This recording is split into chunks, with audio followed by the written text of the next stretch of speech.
Let me tell you something about Bad Bunny that most people are still trying to wrap their heads around. This man just did something that nobody in the history of music has ever done before. And we are not talking about a small record or some internet number that disappears in a week. We are talking about a Guinness World Record, the kind that gets written down in history books and stays there forever. Bad Bunny just became the first artist to ever perform the Super Bowl halftime show in a language that is not English. Let that sink in for a second. Every single artist who ever stood on that stage, from Michael Jackson to Beyoncé to Prince, performed in English. Bad Bunny walked out there and did the whole thing in Spanish, representing Puerto Rico, representing Latin culture, representing every kid who ever felt like their music did not belong on the biggest stage in the world. And not only did he perform, he absolutely took over. A quick pause. Welcome to Inside the Heist. If you're enjoying this video, please subscribe, as that will help us on our long way to YouTube monetization. Now, back to the video. Now, if you thought that was the whole story, you need to keep reading, because what happened after that Super Bowl performance is the kind of thing that sounds made up until you actually look at the numbers. His song DTMF, which was already making noise before the show, shot straight up to #1 on the Billboard Hot 100. Not #2, not top 5, #1, the highest position any song can reach on the most important music chart in the United States. And what makes this even more jaw-dropping is that DTMF is a song sung entirely in Spanish, and it got to the top of a chart that has historically been dominated by English-language music for decades.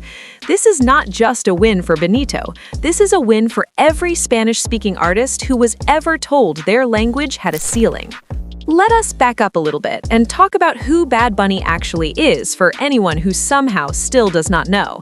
His real name is Benito Antonio Martinez Ocasio, and he was born and raised in Puerto Rico. He grew up bagging groceries while uploading music to SoundCloud on the side, which is one of those details that makes his story feel so real and human.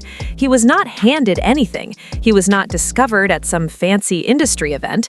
He was a regular kid with a voice, a vision, and access to the internet. And slowly but surely, the world started paying attention. By the time the streaming era really took off, Bad Bunny had become one of the most streamed artists on the entire planet. He has broken Spotify records multiple times. He has sold out stadiums all over the world.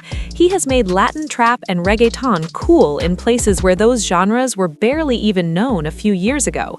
And on February 8th, he stood on the Super Bowl stage in front of the entire world and showed everybody exactly why he belongs at the very top.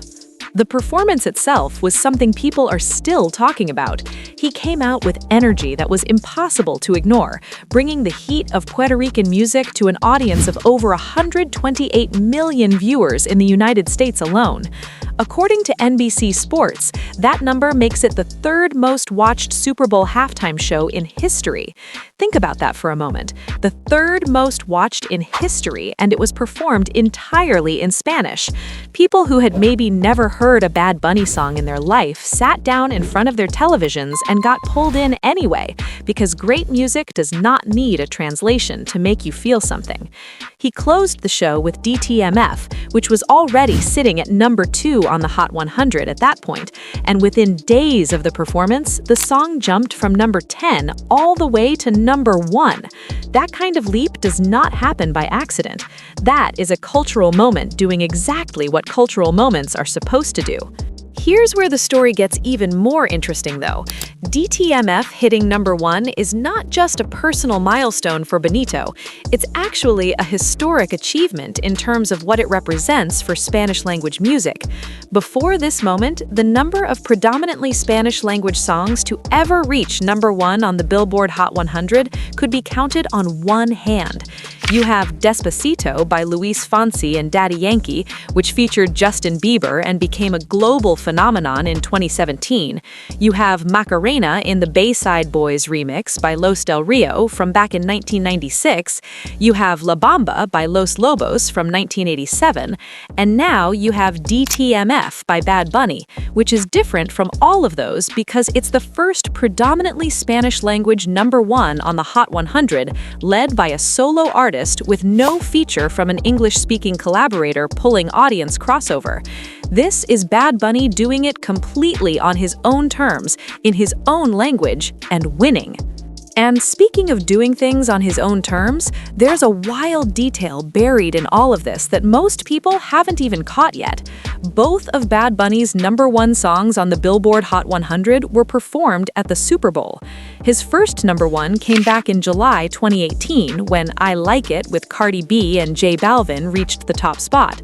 Then, years later, during the Super Bowl halftime show in 2020, he appeared as a guest during Shakira's performance and performed that very same song on the halftime stage. Fast forward to 2025, and now he's headlining the show himself, performing DTMF as the closing song and watching it rise to #1 all over again. 2 #1s, 2 Super Bowl performances. The universe is telling a very specific story about this man, and it would be foolish not to pay attention. But the dominance did not stop at just one #1 song. Right now, as things stand after the Super Bowl, Bad Bunny has 4 songs sitting in the top 10 of the Hot 100 at the same time. 4 songs in the top 10 simultaneously. 2 other tracks from the DTMF project, Baile Inolvidable and No Rayol, landed at numbers 2 and 5 respectively.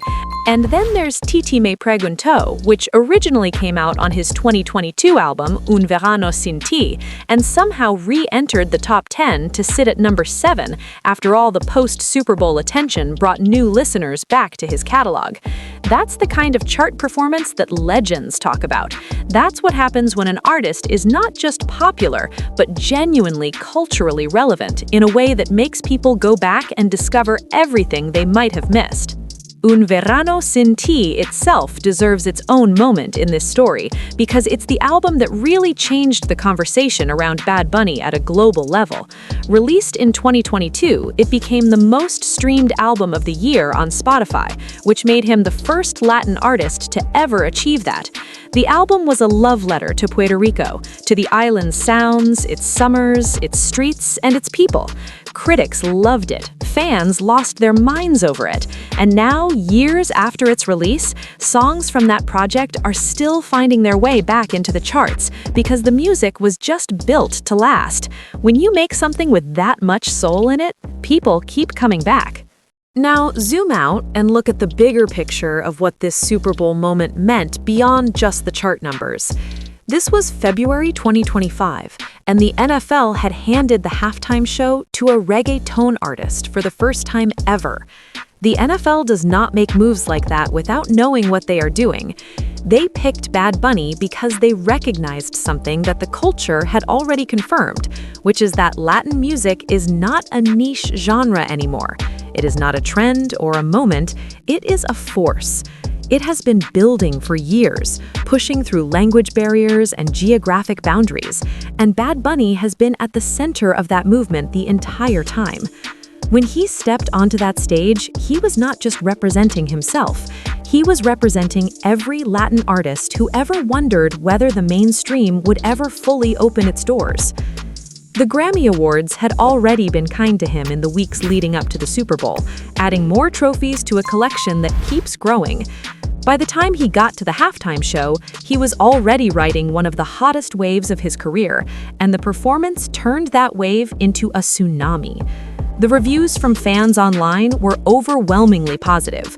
People were impressed not just by the music, but by the confidence, the pride, and the sheer joy he brought to the stage. There was nothing apologetic about the performance.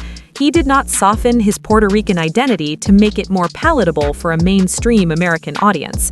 He brought it exactly as it was, full and unfiltered, and the audience responded with love. What Bad Bunny has done is something that very few artists in any era have managed to pull off. He has taken music that was rooted in a specific culture and a specific language and made it resonate on a universal scale without ever watering it down. He did not cross over by becoming someone else. He crossed over by being so undeniably himself that the world had no choice but to meet him where he was. The Guinness World Record for the first non-English halftime show performance is just the official stamp on something the streets already knew. This man changed the game. He did it in Spanish, he did it with pride. And if the charts are telling us anything right now, he is nowhere close to being done. I'd love to hear your thoughts on this situation, so please share your opinions in the comments. Also, don't forget to like, subscribe, and turn on notifications to stay updated on this story.